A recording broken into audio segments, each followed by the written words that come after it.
for education and minimum standards for recruiting teachers on behalf of the universities of India.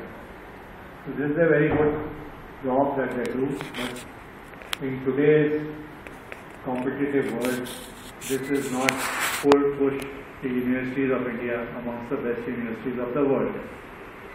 So to be amongst the best universities of the world, at least some of the Indian universities to be counted amongst the top 200 universities of the world, something else needs to be done.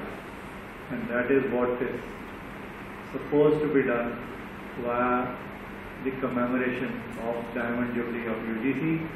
So it is in that background the Chair UGC is going to address to all of us on the title, Impetus to Research, Strategies and Work Plan.